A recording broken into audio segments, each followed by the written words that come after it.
was a day we held our breath and felt the sting of bitter death, when all our hopes were buried in the grave. Our eyes awake, our hearts were torn between our faith and what we knew before our King was buried in the grave. Grace was in the tension of everything we've lost, standing empty-handed, shattered by the cross. And all we had was a promise like a thread, holding us, keeping us, from fraying at the edge. All we knew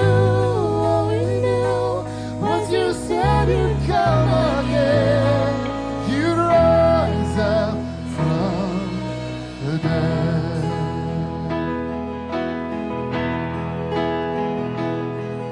There was a day we looked for proof that you had risen from the tomb, and all our doubts began to roll away. We touched the scars upon your hands, you kept your word, oh Son of Man. You buried death by taking on the grave. You came here to save us, 'cause everything was lost. Long for empty-handed, clinging to the cross. All we had was a promise like a thread, holding us, keeping us, from fraying at the edge. All we knew was you said you'd come again, you rise us from the dead.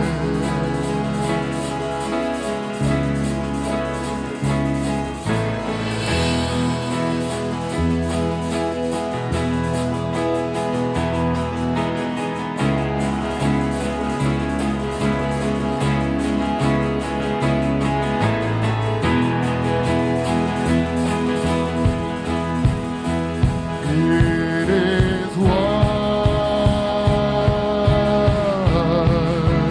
It is done. It is won. It is done. It is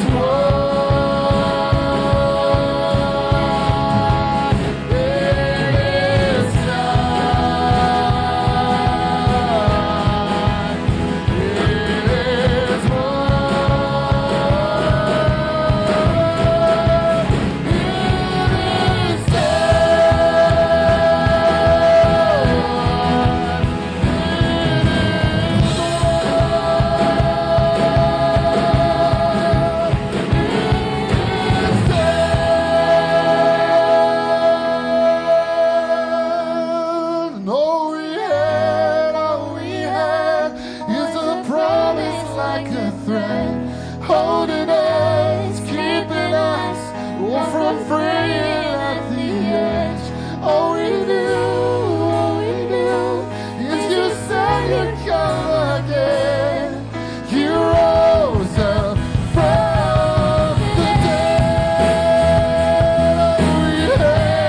All we had is a promise like a thread, holding us, keeping us, from praying at the edge. All we know is you said you'd come again, you rose up from the dead. You rose up from the dead.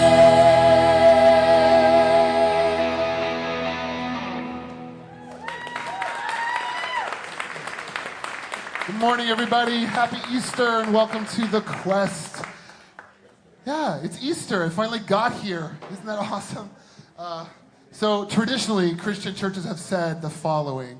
Christ is risen, and then you respond with, He is risen indeed. So let's try that. He is risen.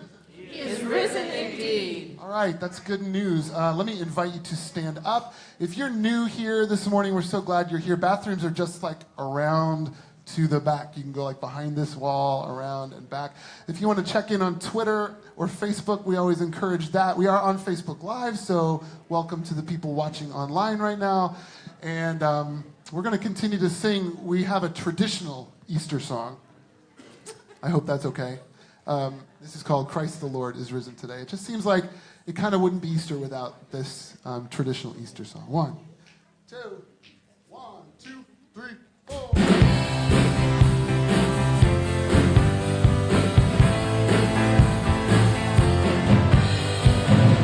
The Lord is risen today. Hallelujah. Sons of men and angels say, Hallelujah. Your joys and triumphs high. Hallelujah. Sing ye hymns and earthly fire.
Above all kings. This is amazing grace.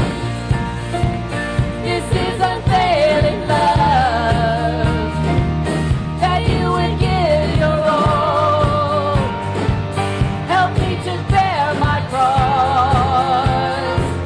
You would lay down your life, that I would be set free. Oh.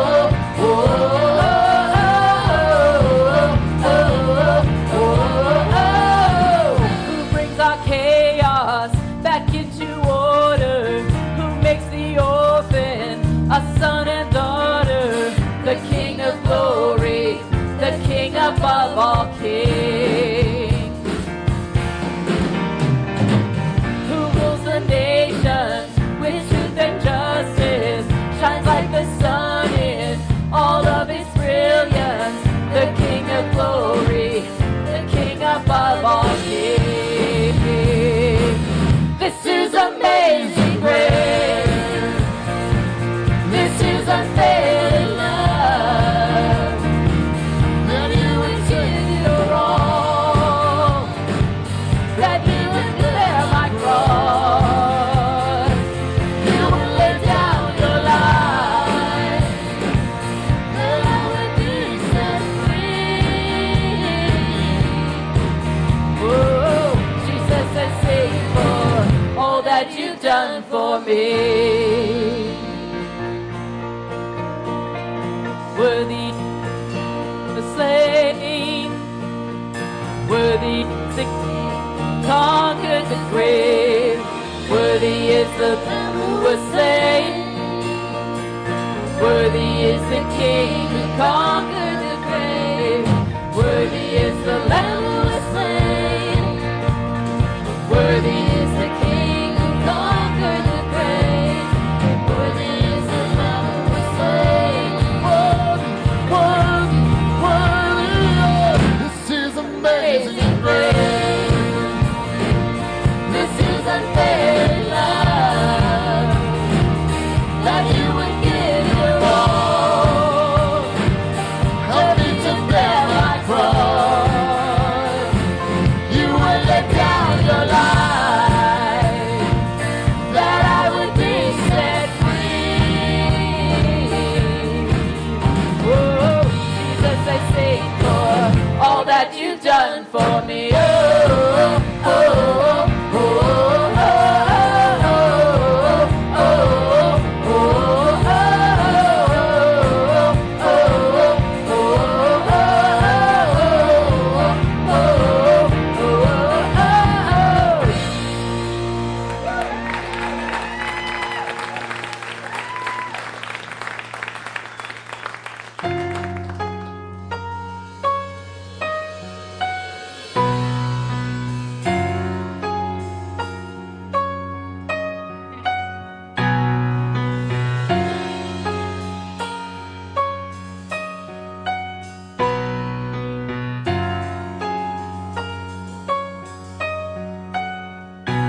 Let no one caught in sin remain inside the lie of inward shame, but fix our eyes upon the cross and run to him who showed great love and bled for us.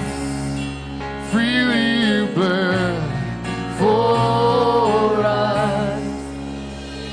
Christ is risen from the dead, trampling over death by death. Come awake, come awake, come and rise up from the grave. Christ is risen from the dead, we are one with him again. Come awake, come awake, come and rise up from the grave.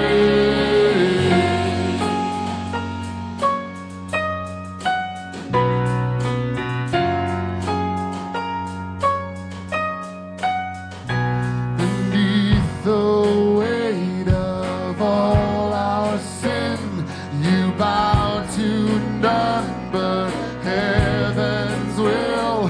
No scheme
will you take just a minute and greet one another? Make sure that everyone feels welcome here this morning.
All right, so as you're starting to come back to your seats, we have a little problem in that there's like very few seats left. So I know there's some like kind of scattered throughout.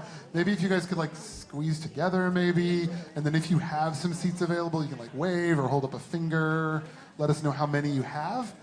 And they'll be looking in the back. There are some seats up here, you guys, if you want to scoot in. We get to be nice and close this morning. We get to be like family this morning. Yeah. So there's one up here, a couple over here. Come on in, some back here. All right, good. So maybe just be watching for people who look like they need a place to sit.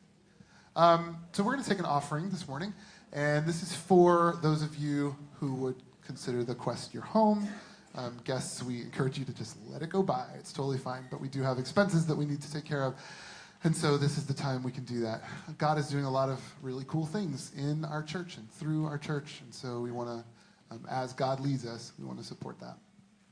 This is a song called Because He Lives. And I don't know did any of you grow up with the Bill Gaither trio like I did? Anyone? So this is like old, traditional evangelical church. Because He lives, I can face tomorrow. You remember? We're not doing that song. I'm sorry. But this song there's a little piece of it in there, so it might make you feel warm and fuzzy for a minute when you hear that part. All right. I think they're getting worried. We're not doing that one. We're not doing that. No. I mean, it would be kind of fun if we did it, right? I'm sorry. We'll sing it afterwards in the back or something.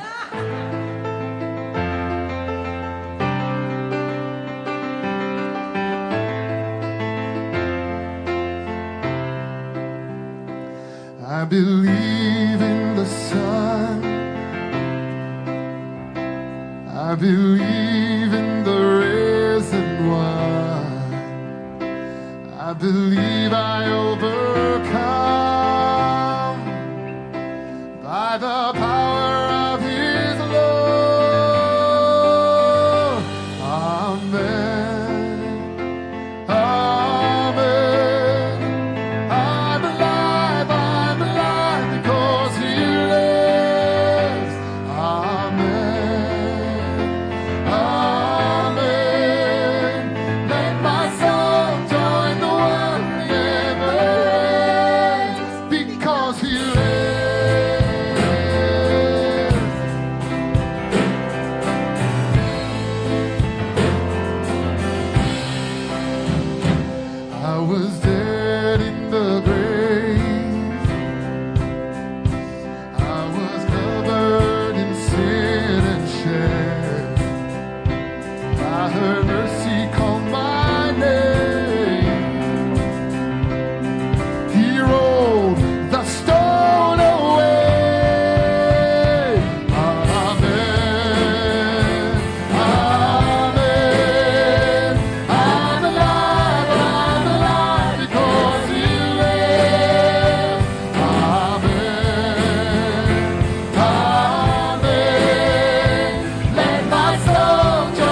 Well, good morning, everyone. My name is Cheryl Paddock. I'm a quester here. My family is Pew 6. Put up your hands, everyone.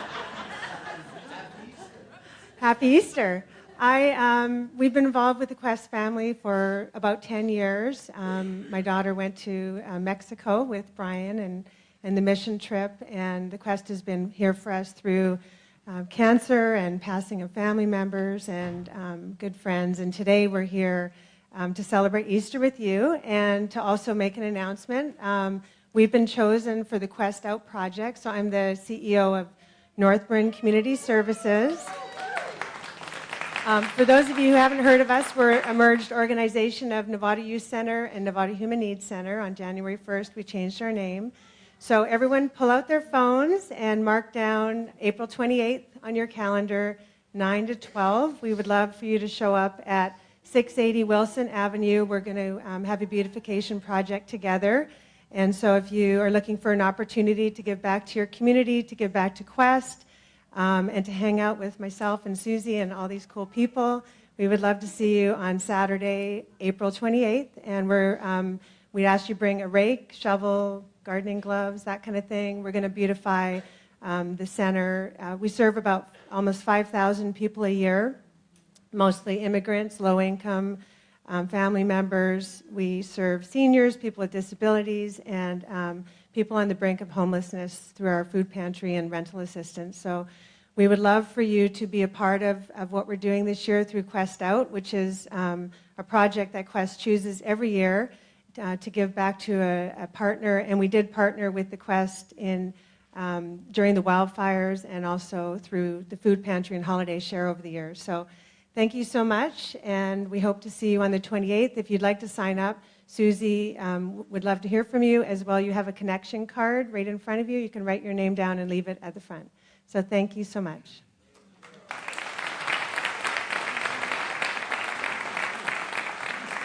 Thanks, Cheryl. Hi, I'm Ray. Merry Easter. I am the Student Life Director here at the Quest. It is so good to see all of your faces today. It's just good. For those of you that are new and you'd like more information about the things that we're doing, in the back as you're leaving today, there's this black envelope that has all sorts of cards that talk about the programs and many of the things that we do. And we'd love for you to grab one of those and find about who we are and how we love doing the things that we do here.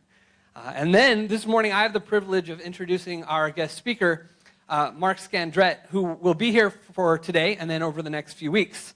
Mark is an author, a teacher, activist, and coach for leaders and teams who want to create a better world from the inside out. He's the founding director of Reimagine. It's a center for integral Christian practice, where he leads an annual series of retreats, workshops, and projects designed to help participants apply spiritual wisdom to everyday life. Mark and his wife Lisa live in an old Victorian in San Francisco's Mission District, and he loves walking city streets and discovering beauty in unexpected places. He is passionately engaged in sustainability practices and efforts to create safe neighborhoods for all people. And Mark's got some books here with us today, but I would like to introduce you to Mr. Mark Scandrette. The kids that are still in here, maybe head over to Kids Quest. So are there any kids in here still? You are welcome to head out the doors and head over to the What's going on? All right. Hey. It's all yours. Good morning, everyone. I feel so welcome. Cliff, thanks for saying hi to me. Man, if this church is as friendly as I've been friendly towards this morning, you guys should come here every week if you don't usually come here. It's really great to be here at the Quest. I'm here with my wife, Lisa, and Lisa and I have 3 young adult kids. We live in the Mission District of San Francisco. We actually have some connections to the Quest. I got to see some old friends of mine, Jason and his wife, the Mitchells, who are here, who I'm like, what? I haven't seen them for a long time. I started an organization many years ago now, actually, called Reimagine. And sorry, Cheryl, I remembered your name, Cheryl Mitchell. And one of the guys I started that with, his name is Dieter Zander. So if you've been around the Quest for a while, you know Dieter. Some people know Babe Marin, and Rod Washington helped us start Reimagine as well. So it feels like I'm here with family, and I'm really looking forward to the next few weeks. I have been trying over the last few years, when I'm invited to speak somewhere, to try and mess with this thing we do together where you have somebody come up, you invite somebody like me to come up and politely listen for 30, 35 minutes. And if all goes well, I don't suck too bad at it, and you don't fall asleep, and you feel mildly entertained and not too stressed out afterwards, right? Well, I started asking a few years ago, if this is what we do when we're together, what difference does it make? Why do we even do this thing if that's how it goes? We could mess with our contract with each other. Like, what if instead of me doing all the talking, I invite you to do some talking amongst yourselves? What if instead of just sitting and listening, we get active a little bit? So I'm gonna ask your permission this morning. Would you be willing to experiment with me about a different way of doing this thing that you do at church? Okay? So I'm going to invite you to, during the next 30 minutes, turn and talk amongst yourselves a little bit. I'm going to actually invite you to stand up and move around in your body a little bit, take a few risks, and do a little bit of reflection. You cool with that? Yeah. Great. And if you're not cool with that, sorry. But let's try it and see what happens. So my usual habit on Easter morning is that I go up to a place called Bernal Hill that's just south of our house. I can walk up there in about 10 minutes. And from that hill, I can see the spires of the Golden Gate Bridge. I can see the Bay Bridge, most of San Francisco. And it's a really great place to wake up and see the sunrise on Easter morning. But the last so for 18 years or so, I've been going up there, often with my kids or with Lisa and friends, to begin Easter in that way. But for the last couple of years, I go up on Bernal Hill, and I don't just think about Easter. I think about this older couple who are neighbors of mine, whose son, Alex Nieto, was mistakenly shot and killed by SFPD on that hill. And I happened to be on a walk with Lisa and a friend of ours this last week, and they were remembering 4 years ago last week, he lost his life. And often in the morning, I go up there to pray. And last week, I was up there early in the morning, and his father was up there arranging the flowers at the place remembering his passing. Some of you might be aware of the family of Stephen Clark this week. It's something that in our region we're feeling the pain of, and a bit of struggle about is there a better way that we can be together that doesn't result in these kinds of things happening. The reason why I'm mentioning these things to you this morning is that, at least for me, remembering some of these things I see in the news or I see in my neighborhood causes me a little bit of discomfort and tension inside. I don't quite know what to do about them. It's bad news. And for some of us, that bad news is out here.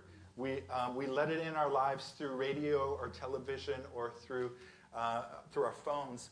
And some of us this morning probably have things going on closer to home, where you don't have to get bad news from somewhere else.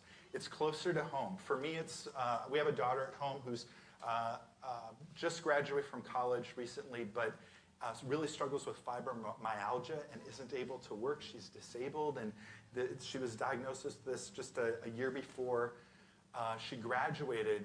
And so that weighs on me. And maybe for you, we're celebrating Easter morning, but for you, it might feel like Saturday before Easter, right? Where it's a lot of sadness still. And I want to begin our talk this morning just by exploring that a little bit, because I think the place where new life, where resurrection breaks into our lives, are those exact places where we feel the most pain and the most struggle. Okay, so here's your part of the talk this morning. In just a moment, I'm going to invite you to turn to one or two people near you and say the first thing that comes to your mind inspired by this question. What are the events in our world or in your own life that are disturbing you and conspiring to make you woke. My sense is that because good news and resurrection comes to us in those places where we feel pain and brokenness, we need to get in touch with those things. And so what are those things stirring inside of you? So take about 2-3 minutes, turn to 1 or 2 people near you, and give your best response to this question. Cool? Go for it.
Going to give you about 1 more minute, and if you've been talking the whole time, let the other person talk now.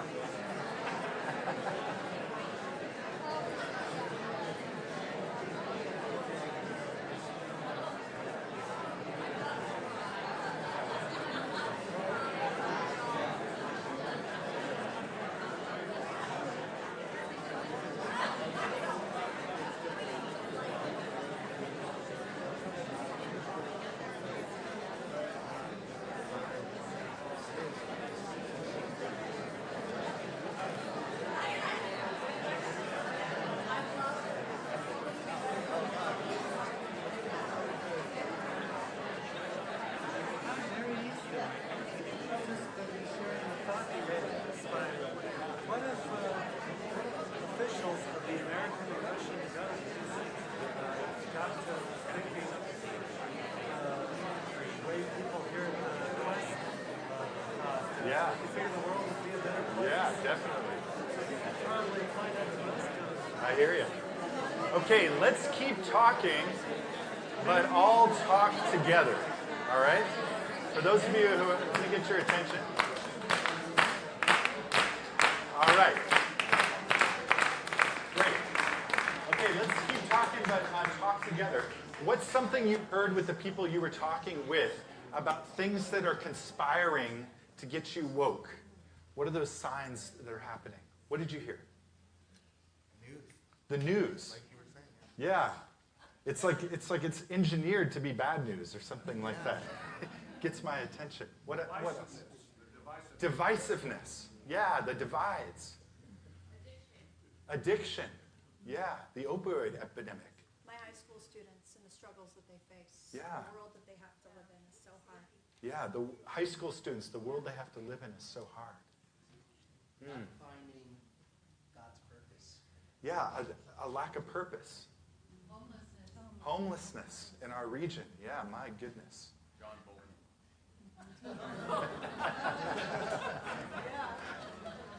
So, my sense is that these things that we feel and experience, if we can view them properly, they will help us to encounter the life that we were created for. On Easter Sunday, we celebrate resurrection and new life. The only reason that any of us are in this room this morning is that 2,000 years ago, a group of people believed and experienced that Jesus had risen from the dead, and it radically changed their lives. They went from being in hiding and scared of the government and even their own shadows to standing out in the streets and proclaiming Jesus as Lord, and then taking orphans and widows into their homes and turning the world upside down in the first century. And so what I'd hope to do today is not just celebrate the fact that of Christ's resurrection, but what did he rise from the dead to bring us? What is the kind of life that we were created for? And I think that the Beatitudes and the Sermon on the Mount give us the best picture we could ever see of that kind of new life. So I'm going to be talking today about the Beatitudes, or what I like to call the ninefold path of Jesus. About a year ago, a woman contacted me and said, I heard you're working on this thing about the Beatitudes. I'd love to talk to you about it. And I said, well, let's get together for coffee. Tell me what's up. And she said, I didn't grow up with any religious upbringing. My parents practiced some meditation and a few things, and they were kind of spiritual seekers. But when the stock market crashed in 2008, I lost a lot. I lost everything, and it made me start thinking about the deeper purpose of my life. And so I picked up the New Testament, and I started reading about the life of Jesus and his way. And I thought, this is the way. This is a way that I want to walk. And so she said, I started going to a church close to where I lived, and I would sit in the very back, and I would listen, and then before it got awkward when people started talking after the service, I would quick run out. And she said, I did that for a couple of months, and I got kind of frustrated because I was like, I expected that if these people call themselves Christians, that they would be trying to do the Jesus stuff. And I'm using the PG-13 version of what she actually said. And she said, so I finally got frustrated. I went up to the pastor. I said, when are we going to do this Jesus stuff? Because this Jesus stuff is awesome. So I want to take some time today and look at, kind of try and summarize the guts of the Jesus stuff with you. It begins on a hillside. This is actually the hillside where Jesus spoke his Sermon on the Mount. And it says at the beginning of Matthew 5, Jesus went up on a mountainside and began to teach. And he said, blessed are the poor, those who mourn, the meek, those who hunger for justice, the merciful, the pure in heart, the peacemakers, the persecuted, and blessed are you. I want to suggest to you that when Jesus spoke these words, it was in a time not unlike our own. There was a lot of tension and divide and conflict in the place where he lived. The Romans had moved in and had set up governors to occupy the people and country in which Jesus was a part of. And people argued about what the best way forward was. Some people, the Sadducees, decided the best way was to collude with the Romans and to sidle up close to them. There were other people called the Pharisees, and they thought if we just follow strictly our traditions, God will honor us and pick out those Romans who are oppressing us. And then there was a whole other group called the Zealots, and they thought, we're not going to collude, and it's not enough just to follow our traditions. We have to start a revolution. And so they were running skirmishes against the Romans. And that is the situation in which Jesus began to share his message. And so imagine hundreds or thousands of people on a mountainside who are feeling the same kind of wokeness and the same kind of urgency and the same kind of struggle in their lives and in their situation that we might find ourselves in. And into that place, Jesus starts offering these blessings. And one of my mentors in my early adulthood was somebody by the name of Dallas Willard, who was a USC professor of philosophy. And when Dallas Willard would talk about this passage, he would say, just imagine what was going on there. As Jesus is saying these things, he's walking around and he's looking at the crowd of harassed people. And he walks over and he says, blessed are the poor in spirit, for theirs is the kingdom of heaven. He looks over and he sees someone, maybe a woman or a man who's wearing dark clothes to signify that they've just lost someone close to them. And he says, blessed are those who mourn, for they'll be comforted. He sees a peasant who barely just has the clothes on the back, and he says, blessed are the meek, brother. They'll inherit the earth, and so on and so on. The point that Dr. Willard tried to make is that these are the most unlikely people for Jesus to call blessed. Makarios is the word in Greek, and it essentially means you are so fortunate you are like gods. And he's calling all of these people blessed who no one would think was blessed. In that time, maybe similar to ours, when people think about those who are blessed, they thought about the wealthy, the powerful, the attractive, the most successful. And into that situation, Jesus says, actually, no one gets left out or left behind. All of us can experience the good things we were created for. Everybody can get in on this. And so that I think is the first message of Jesus, a message of welcome and the new life that we're brought into, a sign of resurrection life, is that we feel that welcome, that we're not left out of the good things that can be experienced. The second thing I want to suggest about Jesus' message that is contained in the Beatitudes is in these sayings, Jesus is naming the illusions that have held us captive. These gut instincts we have that take us away from ourselves and away from the life of our Creator. He says, for instance, in the first one, blessed are the poor. How can you be blessed if you're poor? And he's saying, well, if you are poor and alone, that's a problem. But if you're poor, loved, and part of something bigger, that's okay. And so he's inviting and he's calling out these things in his culture that have held people captive. Greed, divide, a sense of us and them, and saying there's a way beyond these things. Second, Jesus in these Beatitudes points us towards what is most real and true, calls us back to our true belovedness and identity.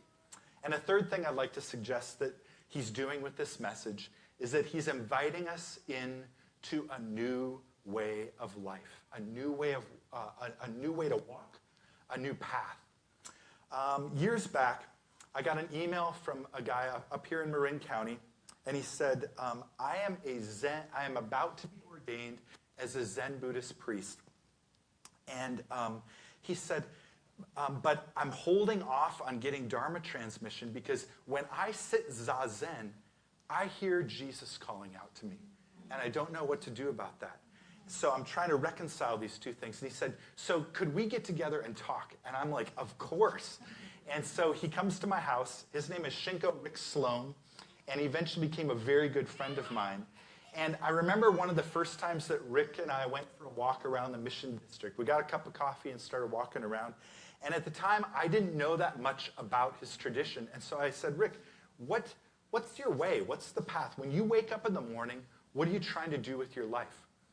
And in about 2.5 minutes, he said, here's the Four Noble Truths and the Eightfold Path. And I was amazed that he could say it so succinctly. And then I started wondering, if someone asked me, Mark, as a follower of the way of Jesus, when you wake up in the morning, what are you trying to do? Would I have a response that was clear and concise and compelling? And I suspected that that most of us who identify as Christians or followers of Jesus, we would be able to say how we became a Christian, but many of us would struggle to say what the path is we're trying to walk out. Now, a couple of us really smarty pants people would be able to quick say, well, I wake up in the morning, it's about loving God and loving people, or seeking God's kingdom or God's shalom in the world. Okay, but how do you do that? What is the path that you're following to try that helps you to love God and people and seek the kingdom or seek shalom? And I realized, wow, no wonder we struggle with the gap between how Jesus lived and how the average Christian lives, if we can't even articulate what we wake up in the morning trying to do. But it wasn't because Jesus wasn't clear about this.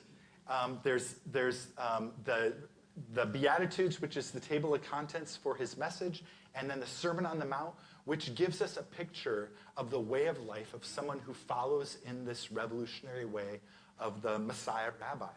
And so that captivated me, and ever since then, I've thought, could I find a way, based in the scriptures, to try and articulate what is the way that Jesus invites us to walk? What's the reality that we're invited to live in? And what I hope to do in lightning speed time this morning is try and present to you a compelling picture of the ninefold path of the way of Jesus that represents the kind of life that is available to us because of resurrection. And I'm going to need your help to do this.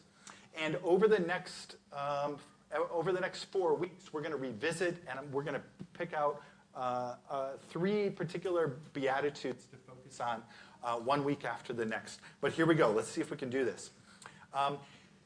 First Beatitude, Jesus says, "Blessed are the poor in spirit, for theirs is the kingdom of heaven." What does it mean to be poor? Poverty means not having enough. Not enough time, not enough energy, not enough food, not enough money. And really, if you look at it carefully, not one human being has enough. We're all going to get old. We're all going to experience loss and sickness or injury, and we're going to die. Even my neighbor, Mark Zuckerberg, okay? No one is immune to this level of poverty. And so when we come in contact with the fact that we don't have enough, our first instinct, put out your hands like this, our first instinct is to grasp and grab. So squeeze your hands tight there. To live in worry and anxiety and striving. This beatitude of Jesus, though, invites us to loosen up our hands, to open them, and to open them to receive from the Creator and from each other, and to share what we have with one another. You see that flip there? And it invites us to live and pray the prayer, "Lead us in the way of trust." So try that with me. Put your hands out and say that with me. Lead us in the way of trust. Second beatitude, Jesus said, "Blessed are those who mourn, for they will be comforted." This is a weird one because it's like Jesus saying, happy are those who are unhappy. We live in a culture that we are about the pursuit of happiness, right? And our tendency when we hear that bad news, when hard things happen in our lives, is to want to either deny it or run away from it, to numb out, to not face that pain, to hide from it. And with great wisdom, Jesus is saying to you and me with this beatitude, face the pain. Anybody in recovery knows this, that denying pain doesn't work. We have to face it. And in the midst of facing it, there's a promise of comfort and solace. So I want you to do this posture with me. Take your hands and put them on your heads. Some of you can't grab your hair, but others of you could try. Ancient people knew how to do this lamenting or mourning. They would tear their clothes, they'd pull their hair, they'd throw dust on their heads when hard things happen. This beatitude invites us to live and pray the prayer, "Lead us in the way of lament." Try that with me. Lead us in the way of lament. The third beatitude, Jesus says, "Blessed are the meek, for they will inherit the earth. Another strange one. Because we live in a world, and maybe it's built into our biology, where we compare ourselves to other people. Who's the tallest, the strongest, the best looking, the most successful? Am I up here or am I down here? Anybody else think like this besides me? And with this beatitude, Jesus is inviting us to make a flip, to say, I want you to get out of that way of comparison and realize that everybody has equal and infinite dignity and worth because we're all created in the divine image. And so it invites us to live and pray this way. I've become friends with a lot of folks recently who are from Arabic backgrounds, and as a sign of respect, when they see you, they greet you.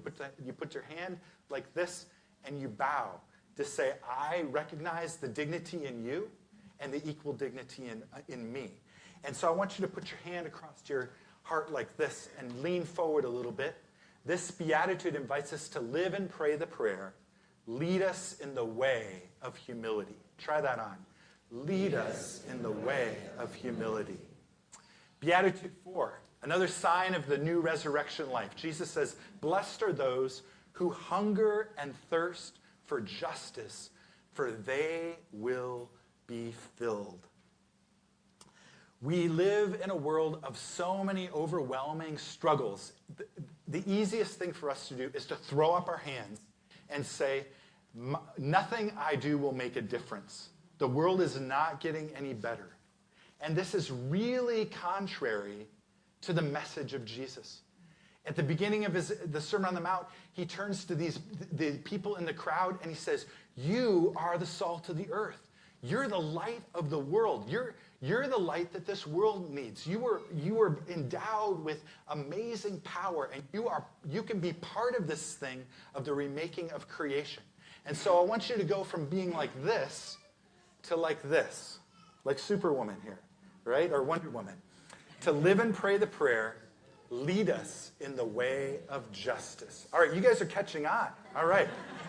So, beat 5. Jesus says, blessed are the merciful, for they will be shown mercy.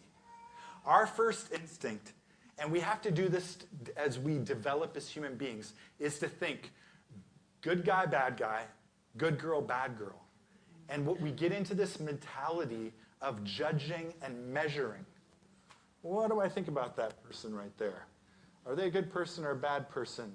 And then we do the same thing to ourselves. We think that God is judging us, and we feel like we're being looked at through that same gaze.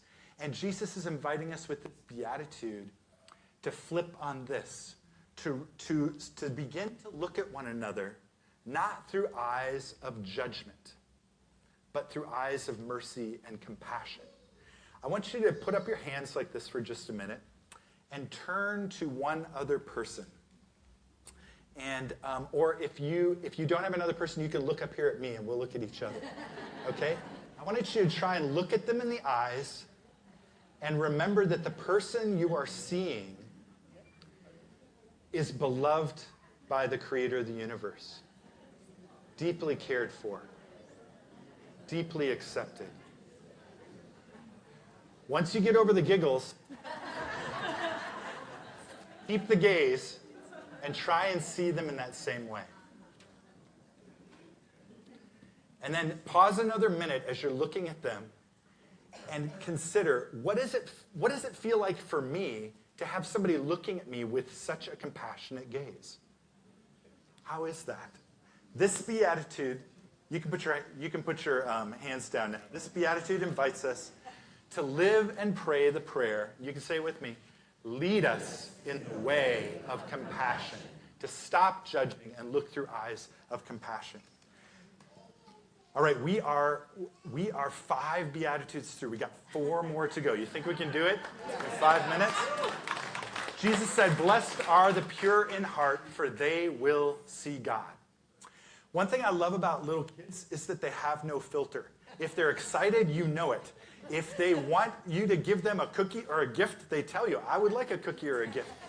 If they've just pooped their pants, they tell you, I just pooped my pants.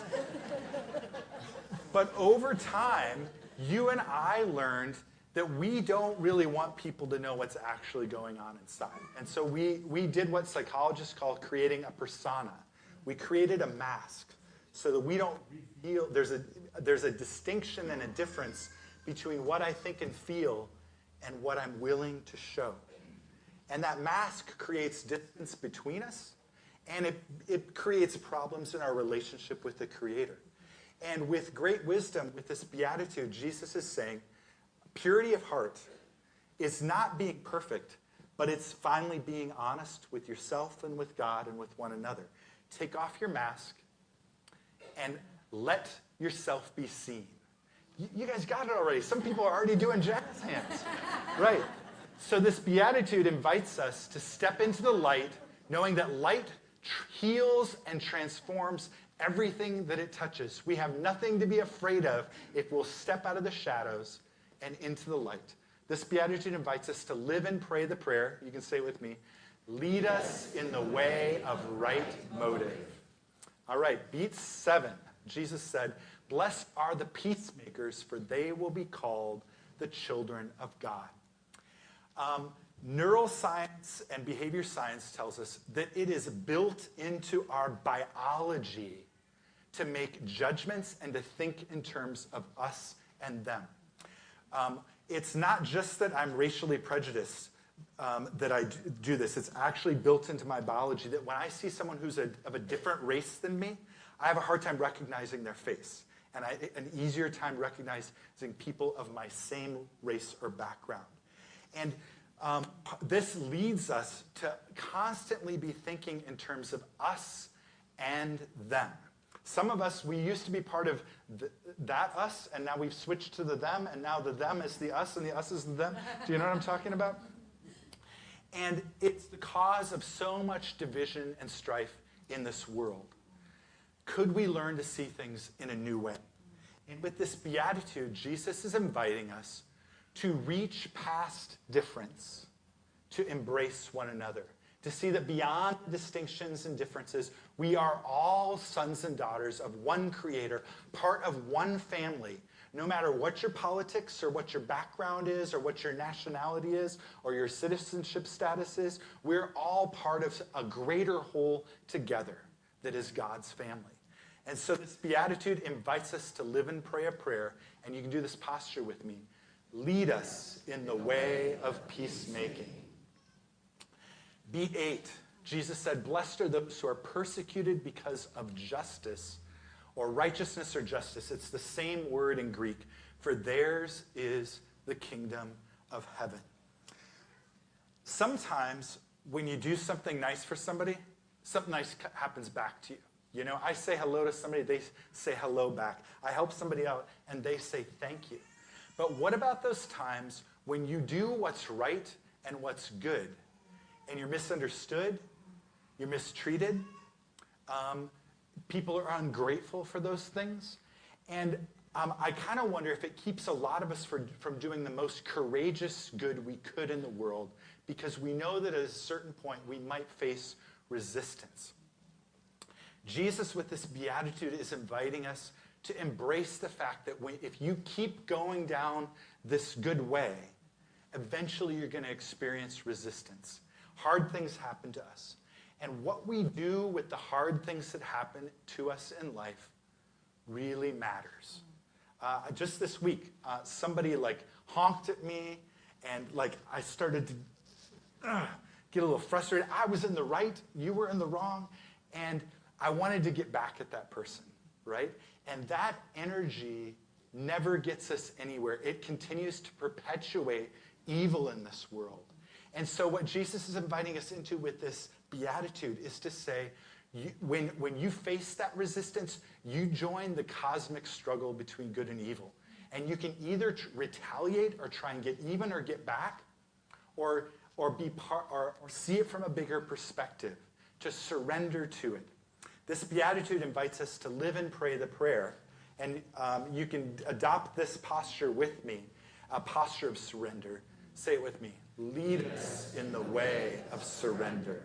And finally, Jesus said, blessed are you when people insult you, persecute you, falsely say all kinds of evil against you because of me, rejoice and be glad, because great is your reward in heaven. For in the same way they persecuted the prophets who were before you. Jesus followed this way in his life. And if I get a chance over the next 3 weeks, I'll go through and I'll say, here's the Beatitude. Here's where this shows up in the Sermon on the Mount. And then here's where it shows up in how Jesus lived and what he taught his disciples throughout the Gospels. Jesus following this way eventually cost him his life. And so we have to ask the question, what is it that gave him the courage to, even though he faced that resistance for doing what is right and good, what allowed him, knowing what was to come, to offer himself, to give his life? And what I believe it was is that Jesus knew death is not the end. And that's what turned his disciples from being cowards on Saturday night to courageous people who turned the world upside down beginning on Sunday and the following week, is that they realized, wow, death isn't the end. Psychologists and philosophers speculate that the thing that motivates us more than anything in our lives is a fear of death. How would you live if you weren't afraid to die? If you were confident that there is something beyond death, that death is a passageway into resurrection and new life. And so this beatitude invites us to live and pray this radical freedom and resurrected life of fearless living. If you can, put your hands out like this. You might have to hug a few people. This beatitude invites us to live and pray the prayer. Say it with me. Lead us in the way of radical love. Amen. All right, so a quick reflection on this way. First of all, what do you think about this way of Jesus? It's a radical and revolutionary way of life. So the last couple of years, I've been thinking, how can I learn to really make this like the ninefold path of my life? And I'm going to be honest with you. When I wake up in the morning, many mornings, I do what maybe you do too. I start looking at the news or flipping through Facebook. There's got to be something down in there that's going to make me happy or put a smile on my face, right? Puppies, yeah. And I'm thumbing through there and I'm going, wow, look at what they're eating for breakfast. And oh, they're in Tahoe this week. Awesome. Or look at, man, that guy has really been working on his abs. Maybe I should be hitting the gym. This person just got a new position in their company. Man, wow. And before I even have breakfast, my mind is jumbled with all these competing ideas about what I could be about today. Can anybody relate to me about this? Should I have a yoga body? Should I go out and make more, like start a tech company? What am I to be about today? And there's a script that most of us follow or at least judge ourselves by in our lives. And it goes something like this. Do the best in school that you can so that you can get into the best college that you can. So that you can, and then get the best grades you can in college so that you can get the best job, so that you can advance in that job and hopefully get house and spouse, and if it's in the cards, a couple of good-looking, successful kids who do the same things that you did, and eventually develop some interesting hobbies, go on some fantabulous vacations, retire comfortably. Are you familiar with this script? Did someone sit you down and teach it to you? Did they say, here's... No, we kind of absorbed it, right? And some of us are like, I'm not succeeding at that script. And you judge yourself by it. Others of us are like, working so hard to try and get it. Can I make it through that script? And I just want to point out that Jesus' script for the good life is very different than that one. It's not just about you, and it's not just about your personal safety. It's about being part of something bigger. And it's realistic to the suffering and difficulty that we face in life. including aging, disappointment, loss.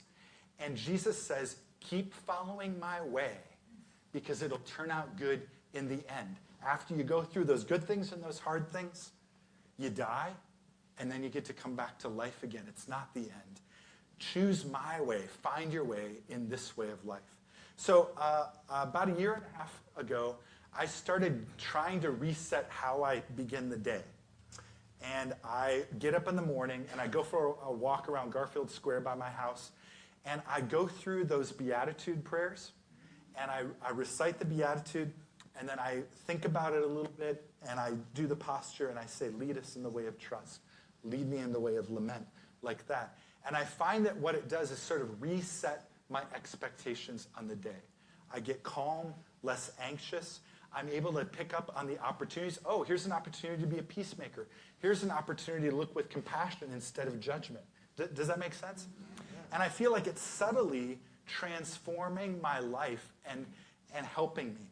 If we want to be serious about living in Jesus' revolution, then the first step might be actually learning knowing and being able to recall what his way is.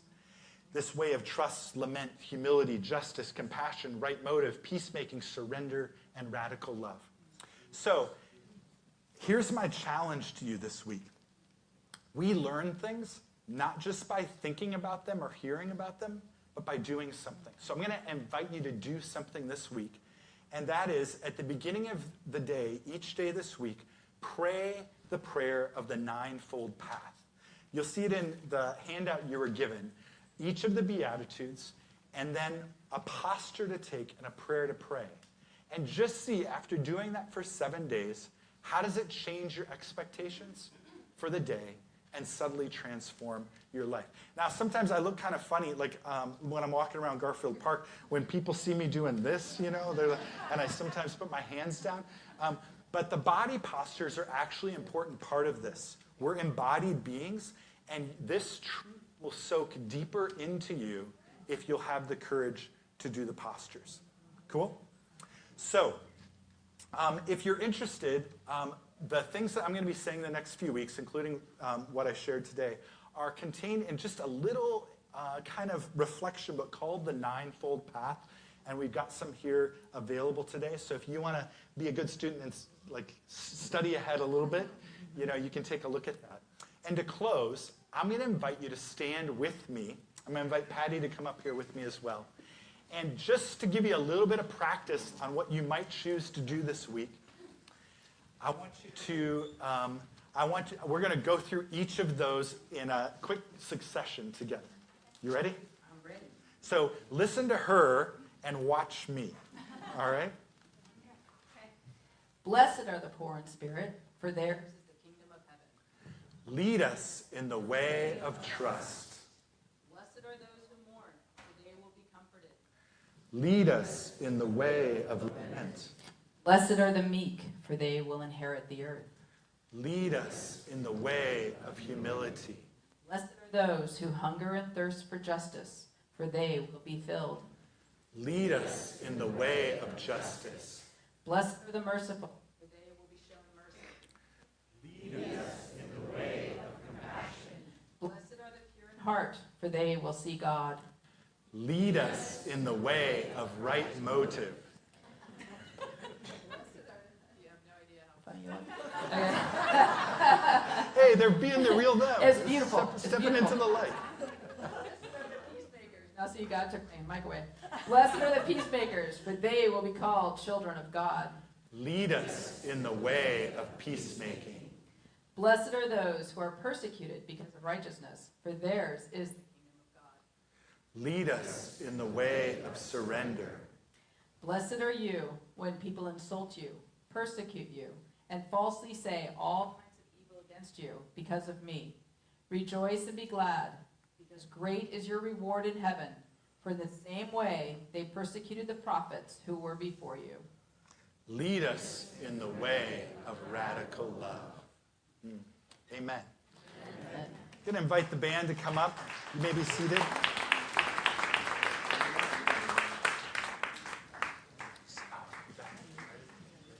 And to close, they are going to actually lead us in a song that helps us remember those postures. Yeah. Actually, you have to stand up again. Sorry.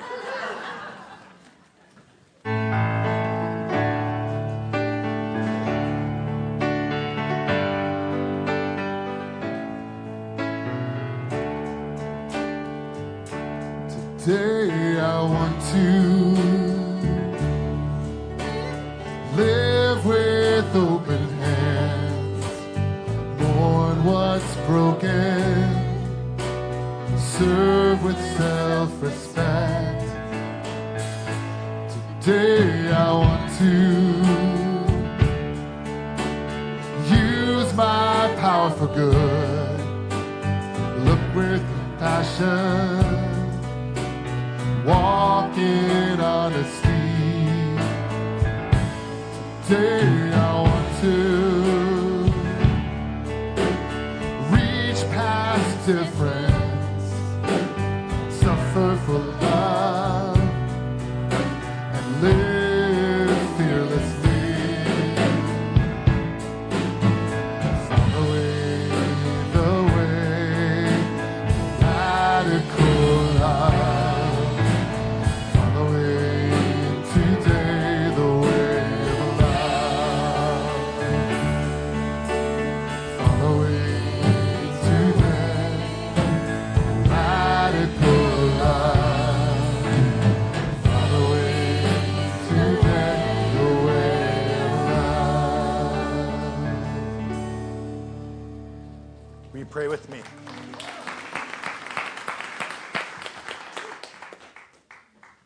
Lord, today we celebrate your resurrection. That death is not the end. You proved that death is not the end by rising from the dead. And you, because of your resurrection, invite us into this radical and beautiful new way of life. And we don't do it alone. We get to do it with the power of your resurrection flowing in us and through us. And so this week, we want to take another step to experience that resurrection life. Amen. We'd like to invite you to the Easter egg hunt. It'll be starting at 11:30, and there are refreshments outside. Thank you so much for being here. We're really grateful for that. Go in peace.